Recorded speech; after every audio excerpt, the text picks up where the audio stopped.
सत श्री अकाल जी, राम राम सभी गार्डनिंग फ्रेंड्स। आज मैं आप लोगों के लिए जो टॉपिक लेकर आई हूँ, आपने यूट्यूब में वीडियोस में कई बार देखा होगा, किचन वेस्ट कंपोस्टिंग का। तो पहले मैं आप लोगों को एक छोटी सी कहानी सुनाऊंगी, क्योंकि जैसे ही हम किचन वेस्ट कंपोस्टिंग का नाम सुनते हैं ना, ढेर सारे क्वेश्चंस हमारे दिमाग में घूमने लगते हैं एकदम से।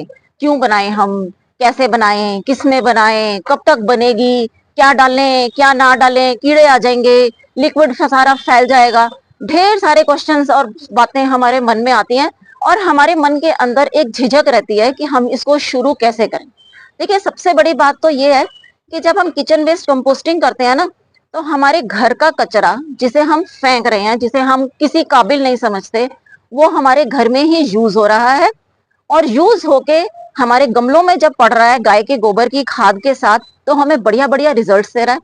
फ्री में हमें खाद मिल रही है, और हमारे प्लांट्स की भी अच्छी ग्रोथ हो रही है, और हमें फ्रूटिंग भी और फ्लावरिंग भी बहुत बढ़िया मिल रही है।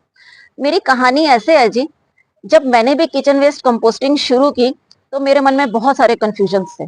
मैंने शुरू कर ली। हम भी किसी ना किसी से तो सीख के ही शुरू करते हैं। मैंने शुरू कर ली। मेरे से कुछ गलतियां हुई। वो गलतियां क्या है, आपको कहानी में पता चलता जाएगा। तो मैंने ड्राई वेस्ट, वेट वेस्ट, और जैसे मैं सारा क्या डालना है क्या नहीं डालना, सारा मैंने रिसर्च करके उसको बनाना शुरू किया। कुछ दिनों के बाद क्या हुआ, कीड़े आ गए। मैं तो परेशान हो गई देख के, ये इतने ढेर कीड़े। उसके अंदर ही थे, कंटेनर में जिसमें मैं बना रही थी उसमें ही थे। स्मेल नहीं थी बाहर। जब मैं बोरी को खोलती थी तो हल्की सी स्मेल आती थी, बट वो ड्राई वेस्ट डाल के कवर हो जाती थी, उसने स्मेल ने कभी परेशान नहीं किया। बट कीड़े और लिक्विड्स, वो बहुत परेशान करे। मैं इतनी परेशान हो गई, मैं सोचूं कि अगर घर वालों ने देख लिया कि इतना गंद फैल गया है ऊपर, तो मैं क्या करूंगी इसका। मैंने सोचा कि इसको मैं किसी तरीके से ना फेंक दूंगी।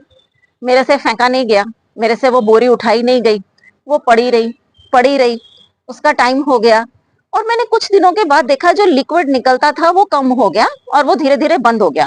और उस लिक्विड को संभालने के लिए मैंने उसके नीचे एक टब रख दिया, और उस लिक्विड को डाइल्यूट करके अपने प्लांट्स में डाला। वो तो मुझे बढ़िया रिजल्ट मिलने लग गया, थोड़ा सा कॉन्फिडेंस आ गया। उसके बाद मैंने उस बोरी को ऐसे ही उसके हाल पे छोड़ दिया। कितने समय के लिए छोड़ा ये मुझे नहीं मालूम, बट सच में बहुत बढ़िया खाद बनी उसके अंदर। और मैं हैरान हो गई देख के कि जितना गंद मुझे अंदर इसके लग रहा था, वो सारा कहाँ गायब हो गया, और इतनी बढ़िया खुशबूदार मुझे खाद मिली है। तब से मैं तकरीबन साल में 5-6 बार बोरियों में ये खाद बनाती हूँ, और कभी भी किचन वेस्ट अपना बाहर नहीं फेंकती। कुछ चीजें हैं जो मैं नहीं डालती, मैं आगे आप लोगों को बताऊंगी। बढ़िया खाद मिलने लगी, और घर का कचरा घर में ही यूज होने लगा।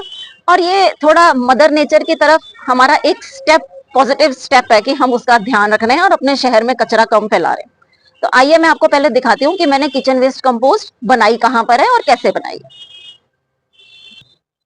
ये देखिए, ये किचन वेस्ट कंपोस्ट मैंने घड़े में बनाई है। घड़े में बनाना बहुत आसान है। इसमें एक तो पोरस होता है, आसपास छेद नहीं करने पड़ते, बस मैंने नीचे एक छेद निकाला और इसे एक स्टैंड पे रखा है। देखिए, इसके नीचे मैं एक कंटेनर रख देती हूँ जिसमें लिक्विड इकट्ठा हो जाए। और ये मेरी रेडी है। ये हल्की सी मॉइस्ट है, और ये बहुत बढ़िया रेडी है ये। और ये अभी मेरी रेडी नहीं है, ये अभी बन रही है। इसको बनने में अभी टाइम लगेगा, और कितना टाइम लगता है ये हमारे एटमॉस्फेयर के ऊपर डिपेंड करता है। अब देखिए, कंपोस्टिंग स्टार्ट करने के लिए किचन वेस्ट हमें चाहिए, जिसमें सब्जियों के और फ्रूट्स के छिलके आ गए, या हमारा जो गार्डन वेस्ट है वो भी मैं डालती हूँ नीचे। ड्राई वेस्ट के लिए सबसे पहले मैं अपना गार्डन वेस्ट डालती हूँ। ड्राई वेस्ट के लिए मैं कोकोपीट का भी यूज करती हूँ। और चाय की पत्ती, जो यूज्ड चाय की पत्ती है, इसे अच्छे से धो के सुखा के ये भी मैं डालती हूँ अपनी कंपोस्टिंग में। स्टार्टिंग के लिए मैं गाय के गोबर की खाद भी बीच में डालती हूँ, ताकि माइक्रो ऑर्गेनिजम्स मिलें इस सारे कचरे को डिकम्पोज करने के लिए। और ये जो मैंने आपको अभी अपनी जो मेरी किचन वेस्ट कंपोस्ट बन गई है, इसे भी मैं डालती हूँ इसमें स्टार्टिंग के लिए। और ये देखिए, आज हम इसमें शुरू, मैं एक ड्रम में आप लोगों के साथ शेयर कर रही हूँ इसमें मैं कैसे शुरू करूंगी। इसमें देखिए, एक मैंने नल लगवा लिया है, ताकि लिक्विड जो निकलेगा मैं उसे आसानी से निकाल सकूं, और इसमें हवा क्रॉस होती रहे, इसके लिए मैंने ये छोटे छोटे काफी सारे छेद किए हैं यहाँ चारों तरफ। इसका एक ढक्कन है मेरे पास। और ये देखिए मैंने क्या किया है, इसके इसके जो नल की पाइप है नल की जो पाइप है उसमें कचरा फंस के ना रुके, उसके लिए मैंने एक पुरानी बास्केट की शेप काट ली है और इसे मैंने इसके ऊपर ऐसे रख दिया है और एक मैंने जाली भी डाल दी है ताकि नीचे सिर्फ लिक्विड जाए, कोई सॉलिड मटेरियल नीचे ना जाए। और स्टार्ट करने के लिए मैं क्या कर रही हूँ कि थोड़ा सा ये जो फ्रूट्स वाले से मुझे फूस मिल गया था, ये मैं थोड़ा सा नीचे डालने लगी हूँ। ड्राई वेस्ट, ये देखिए जो मैंने अपने गार्डन का वेस्ट इकट्ठा किया है, ये भी मैं इसके बीच में डाल दूंगी। बस आप एक चीज का ध्यान रखिए, अगर कांटे वाली कोई टहनी है तो वो मत डालिए, और कोई इन्फेक्टेड पार्ट है प्लांट का, या जैसे लीफ के ऊपर लीफ माइनर का अटैक है, या आपने किसी प्लांट को डिस्कार्ड किया है उसमें इन्फेक्शन है, तो वो चीजें आप इस वेस्ट में मत डालिए, इन्फेक्शन और फैलेगी। ये देखिए कि मैं सारी ये नीचे मैं एक ड्राई वेस्ट की मैं लेयर लगा देती हूँ जितने भी पत्ते मेरे इकट्ठे होते हैं। देखिए जैसे कि मैंने बताया आपको, जो हमारे गार्डन के इन्फेक्टेड पार्ट्स हैं, प्लांट्स हैं, वो हमने नहीं डालने। इसी तरीके से किचन वेस्ट में भी कुछ चीजें हैं जो मैं नहीं डालती। मैं ऑयली फूड, कुक्ड फूड, नमक वाली चीजें या बचे हुए चावल, दूध, दही, पनीर नहीं डालती। जो प्लांट्स में वीड्स लगे हैं मैं नहीं डालती। जो हमारे घर में पेट्स हैं उनका अगर वेस्ट है कुछ, मैं वो भी नहीं डालती। और एक मैं इसमें साइट्रस फ्रूट्स के पील्स नहीं डालती, उसका मैं अलग से बायो एंजाइम बनाती हूँ। अनार के छिलके नहीं डालती, प्याज के और लहसुन के और हरी मिर्च नहीं डालती। ये जो चीजें हैं ये माइक्रो ऑर्गेनिजम्स को थोड़ा सा इरिटेट करती हैं और डिकम्पोजिशन के प्रोसीजर को थोड़ा सा स्लो करती हैं। और इसमें मैं कुछ भी नॉनवेज की चीज नहीं डालती। कुछ लोग अंडे के छिलके डालते हैं, मैं नहीं डालती। और मीट, चिकन, बना हुआ खाना और चावल, कुछ भी मीठी चीज मैं इसके अंदर बिल्कुल नहीं डालती।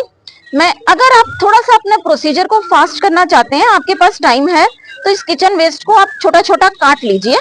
ये देखिए अब जैसे मैंने नीचे ड्राई वेस्ट की लेयर लगा ली है, इसमें अब मैं एक लेयर ये अपने गार्डन की मिट्टी ही डालने लगी हूँ, जो मेरे गमलों की बची हुई मिट्टी थी। इसको डालने के बाद ये सारा अभी तक हमने जितना भी डाला है ये ड्राई है, और इसके बाद मैं इसमें अब ये किचन वेस्ट डाल रही हूँ। इसको डिकम्पोज होने में कितना टाइम लगेगा ये हमारे जो एटमॉस्फेयर का टेम्परेचर है उस पर डिपेंड करता है। अगर सर्दियां हैं तो टाइम ज्यादा लगता है, गर्मियां हैं तो टाइम कम लगता है। आपको अपने आप देख के पता चल जाएगा कि मेरी खाद बन गई है। हम इसमें इसी तरीके से लेयर्स लगाते जाएंगे। ये देखिए मैंने ये थोड़ी सी, अब मैं स्टार्टिंग के लिए गोबर की खाद भी डाल रही हूँ, और ये धोई हुई सूखी हुई चाय की पत्ती डाल रही हूँ।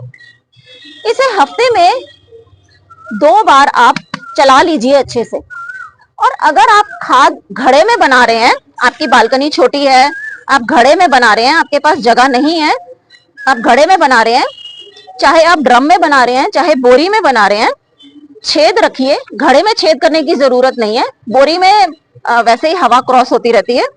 इसको 2-3 दिन के बाद चलाना जरूर है, ऊपर नीचे करके थोड़ा सी हवा का जो फ्लो है वो इसके अंदर बनाना है हमने, ताकि हवा इसके अंदर घूमती रहे और उससे भी स्मेल नहीं आती।